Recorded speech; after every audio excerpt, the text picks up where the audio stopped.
जब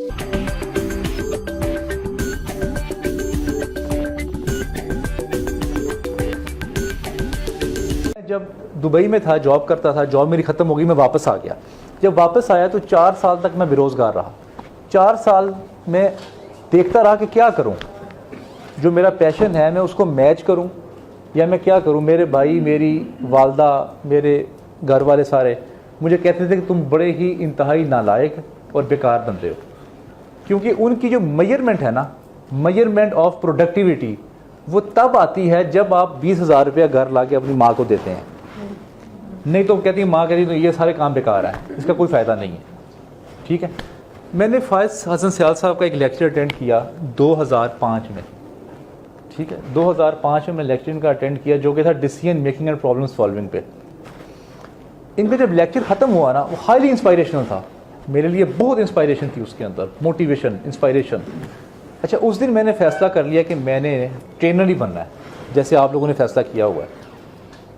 हुआ क्या उस दिन कि इनके पास ना कार्ड्स थे, विजिटिंग कार्ड्स इन्होंने एंड पे जब डिलीवर किए तो तकरीबन वहाँ हॉल में थे तकरीबन 150 लोग, कार्ड थे 100, और फ़ौरन ना 100 कार्ड ख़त्म हो गए और कुछ लोगों के पास ना आए। मैंने फटाफट कार्ड पकड़ लिया। मैंने जाते ही ना इनको फ़ोन किया, मैंने कहा जी मैं आपकी पर्सनैलिटी से बड़ा इंस्पायर हुआ हूँ, तो मैं आपसे मिलना चाहता हूँ। तो मुझे नहीं पता था कि ये लोग इतने ज़्यादा मसरूफ़ होते हैं या इतने ज़्यादा इनके पास अपॉइंटमेंट्स हैं, इतने पैसे देने पड़ते हैं। उन्होंने कहा जी आप ऐसा करें कि आप मेरी द रोड टू सक्सेस एक बुक है वो पढ़ लें। आप जो पहली गुफ्तगू होती है ना, पहली मीटिंग में, वो सारी मैंने बातें लिख दी हुई हैं आप जैसे यंगस्टर्स के लिए। अब मैं किताबों का रीडर नहीं था, अच्छा अभी भी नहीं हूँ, आज भी नहीं हूँ, क्योंकि मेरे इधर जो है ना फोर हेड पे प्रॉब्लम है पेन की। अगर मैं कोई चीज़ पढ़ता हूँ तो मुझे आंखों में और यहाँ पे पेन होती है। लेकिन मैंने वो द रोड टू सक्सेस सिर्फ और सिर्फ महज इनके साथ मिलने के लिए 5 दिनों में दिन रात एक करके ख़त्म कर दी। और मेरे घर वाले मुझे कहते थे कि आप पागल हो गए हो, किताब कोई पढ़ी नहीं थी ना। अच्छा, अब मसला ये था कि इन्होंने कहा था कि आप किताब पढ़ लें, मीटिंग कर लेंगे, और फिर मैंने वो लफ्ज़ ब लफ्ज़ पढ़ी कि अगर हो सकता है मीटिंग करने के लिए जाऊँ तो वो कोई बात पूछ लें, तो मुझे आई ना। मैं सारी किताब पढ़ी। अच्छा, फिर मैंने उनको फ़ोन किया जी, मैंने कहा जी अस्सलाम वालेकुम सर, मैंने किताब पढ़ ली है, तो आप मुझे टाइम दे दें मिलने के लिए। वो कहते हैं जी आप मेरी सेक्रेटरी से बात कर लें, आप मेरे असिस्टेंट से बात कर लें, आप मेरी इनसे बात कर लें। उनसे वो पूरे गेम जो है ना वो चलती रही। वो मैं 1-1.5 महीना गुजरता गया तो कोई टाइम ना मिला मुझे मुलाकात का। अच्छा, एक दिन मैंने ये किया कि उनसे पूछा कि ये कहाँ मिलेंगे, पढ़ाते कहाँ हैं, सेमिनार कहाँ करते हैं, मैं इनके पास वहाँ जाके मिल लूँगा। पता चला जी इंपीरियल कॉलेज में पढ़ा रहे हैं उस दिन। इंपीरियल कॉलेज में मैं गया, मैंने कहा जी मैं इनके लेक्चर में बैठना चाहता हूँ, मुझे इजाज़त दे देंगे? उन्होंने कहा जी आप तो हमारे स्टूडेंट ही नहीं हैं, तो आपको हम कैसे इजाज़त दे सकते हैं? मैंने कहा जी मैं इनका बड़ा फ़ैन हूँ, मैं इनसे मिलना चाहता हूँ, मेरी मुलाकात नहीं हो पा रही, आप मुझे काइंडली क्लास में बैठने दें। वो बीबी को तरस आया, उसने कहा जी बैठ जाएँ क्लास में। मैं क्लास में बैठा और इनके साथ गुफ्तगू की। क्लास ख़त्म हुई, फिर मुलाकात ना हो सकी, फटाफट गाड़ी में बैठे निकल के। अच्छा, एक दिन मैंने फ़ैसला ये किया कि इनके ऑफिस जाके बैठ जाता हूँ, जब कभी बाहर निकलेंगे या अंदर आएंगे अपने ऑफिस में, उसी वक्त पकड़ के मिल लूँगा। ठीक, मैं ये फ़ैसला करके चला, क्योंकि कोई मिलने नहीं दे रहा था और मेरा लेवल ऑफ मोटिवेशन और इंस्पायरेशन थी बड़ी हाई थी। मैंने कहा जी इनको जी, मैं कहा जी मैं आपसे बड़ा मुतासिर हुआ हूँ, तो मैं भी आपकी फील्ड में आना चाहता हूँ, मैं आप जैसा बनना चाहता हूँ। तो उन्होंने कोई लिफ्ट नहीं करवाई। ठीक, उन्होंने कहा जी आप किताबें पढ़ें, आप ट्रेनर्स करें, ये करें, वो करें आप, तो आपको जो है ना वो। मैंने ये एक उस दिन के बाद फिर मैंने ये फ़िलासफ़ी बनाई। क्या पढ़ लिखा हुआ है? जब तक आप अपने पर्सपेक्टिव से किसी के पास जाएंगे ना मिलने के लिए या किसी भी काम के लिए, कोई आपको लिफ्ट नहीं करवाता। ठीक है, जब आप किसी दूसरे के पर्सपेक्टिव से उसके पास मिलने के लिए जाएं, उसकी लाइफ में वैल्यू ऐड करने के लिए, तब आपको सब लिफ्ट करवाते हैं। अब हुआ क्या, फिर उस दिन इन्होंने मीटिंग तो कर ली मेरे से, मैं ज़रा डिसहार्ट सा होकर घर आ गया। अब मैंने सोचा कि इनके साथ मैं कैसे ताल्लुक़ बनाऊं, मैं ऐसा क्या करूं कि इनके साथ मेरी दोस्ती भी हो जाए और गपशप भी लग जाए। मैंने इनको कहा जी, मैंने कहा कि मैं आपकी लाइफ से बड़ा मुतासिर हूँ, आपकी ट्रेनिंग से, मैं चाहता हूँ कि ये हज़ारों लोगों तक पहुँच जाए। तो उनको कहा पहुँचाएँ आप? कैसे पहुँचाएँगे? मैंने कहा जी मैं आपका एक लेक्चर अरेंज करता हूँ अलहमरा में। ठीक है, तो वहाँ पे आप लोग आएंगे, तो वो सारा कहते हैं वो खर्चा बहुत होगा, आप कैसे करेंगे इतना खर्चा। मैंने कहा जी मैं स्पॉन्सरशिप से किसी से बात कर लूँगा। कटिंग इन शॉर्ट कि वो सेशन फिर अगले ही 2-3 माह की तगोदो से सेशन अरेंज हो गया। और उसमें अच्छा फिर ये कहते हैं कि आप वो ना ऐसा ना हो कि मैं आऊँ और हॉल खाली हो। मैंने अपना टाइम 2 घंटे देना है, द रोड टू सक्सेस में मैंने लेक्चर देना है, अगर मैं ना हूँ तो फिर मैंने कहा ठीक है। कहते हैं वर्किंग करके बताओ पहले मुझे। अच्छा अब इन्होंने मेरी बात सुननी शुरू कर दी। जब मैंने इस तरह से बात की ना तो मीटिंग भी शुरू हो गई, बात भी शुरू हो गई करनी। जो इनका जो पूरा अमला था उन्होंने भी फ़ोन अटेंड भी करने शुरू कर दिए, बात भी शुरू कर दी और मीटिंग्स चलती शुरू हो गई।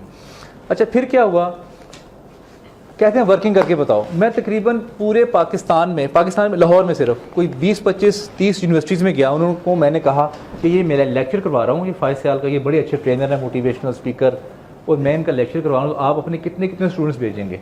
किसी ने कहा जी 20 भेज दूँगा, किसी ने कहा 10 भेज दूँगा, किसी ने कहा 30-40 भेज दूँगा।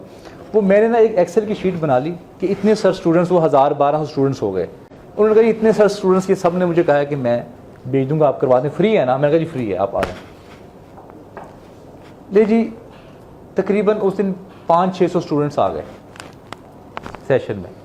तो ये मेरी अपनी ज़िंदगी का पहला सेशन था जो मैंने अरेंज किया।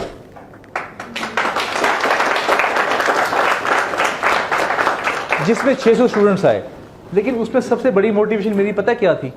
मैंने आखिर में ना देखे थे इनके कार्ड्स, लोगों की तरफ ना कार्ड इन्होंने जब बांटे तो सब ख़त्म हो गए। मैंने अपने ना 500 कार्ड्स प्रिंट करवा लिए। मैंने कहा जी एंड पे ना लोग मुझसे ना कार्ड लेंगे और मेरे साथ, उस वक्त ज़माना था साइन का, किताबों में साइन, अब सेल्फी का है ना, उसमें किताबों में साइन का ज़माना था।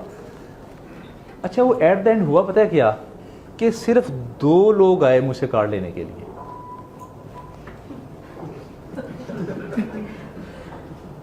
ये वो सेशन था जो करवाया था। हाँ जी मैं ही हूँ, 2005 में।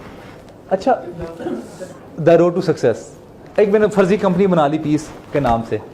अच्छा वो सिर्फ वो 500 लोगों में से सिर्फ 2 लोग ऐसे आए जिन्होंने मुझसे कार्ड मांगा। और मेरा 500 का जो थद्दा था ना, वो जो मैं लेके आया था अपने साथ बड़े खूबसूरत से प्रिंट करवा के, वो वैसे ही मैं चुप करके क्योंकि मेरी हाईली मोटिवेशन वही थी कि मेरे कार्ड आए और मुझे रिकग्निशन मिले और मैं फेमस हो जाऊँ। ठीक है,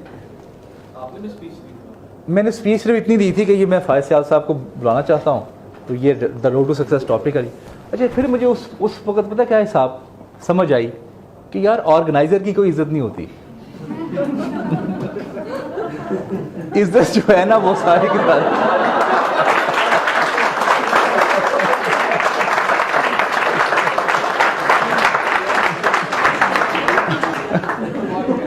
इज्जत ऑर्गेनाइजर की कोई नहीं है।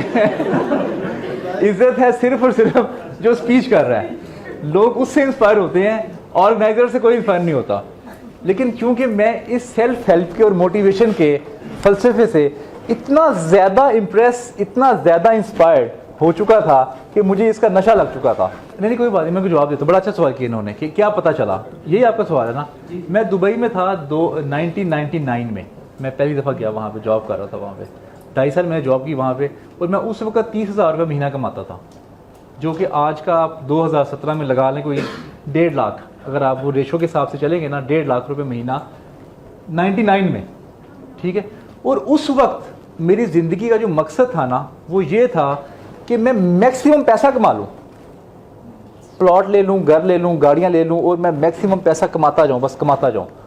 मुझे ज़िंदगी का मकसद जो था ना वो मुझे फायद सियाल साहब ने सिखाया कि वो क्या था। मैं बताता हूँ। फायद साहब ने वहाँ पे कहा कि दुनिया में कुछ लोग पैदा होते हैं और कुछ लोगों को एक तरफ दौड़ते हुए देखते हैं, बग़ैर सोचे समझे, बग़ैर अपने मकसद का तयन करते हुए वो उनके पीछे लग पड़ते हैं और दौड़ना शुरू कर देते हैं। ठीक दौड़ते दौड़ते इस मुकाम पे आते हैं आखिर में कि वो सोचते हैं कि हम तो इस जगह पे हमने आना ही नहीं था। ठीक है, उसके बाद फिर देखा कि खुदा, कुरान, रसूल सल्लल्लाहु अलैहि वसल्लम क्या कहते हैं ज़िंदगी के बारे में। उससे पहले तो नहीं पता था, उस वक्त मेरी 20-25 साल थी, उससे पहले नहीं पता था। तो खुदा कहता है कि मैंने इंसान और जिन को अपनी इबादत के लिए पैदा किया। एक मकसद पता चल गया कि इबादत है, ठीक है। फिर देखा जी कौन सी इबादत, फिर कुरान से पता चला कि हर इल्म वाले पे इल्म वाला है। फिर पता चल गया कि खुदा उस पे उसकी आंख खोल देता है। खुदा वो एक क्या है उसका जुमला, the know the shelf the know the God. खुदा अपनी पहचान उस पे करवा देता है, उसकी आंख उस पर खोल देता है। तो यहाँ से डिफरेंस जो आपने बताया ना, मेरा पहले था कि पैसा कमाना है और मज़ीद पैसा कमाना है बस। उसके बाद ये पता चला कि पैसा नहीं कमाना, कि ज़िंदगी में कोई ऐसा काम करना है जिसमें अपने इर्द गिर्द के लोगों की ज़िंदगियों में वैल्यू एडिशन हो टूवर्ड्स नॉलेज, और खुदा के साथ उनका राब्ता जो है वो कैसे जुड़ सकता है। ठीक है।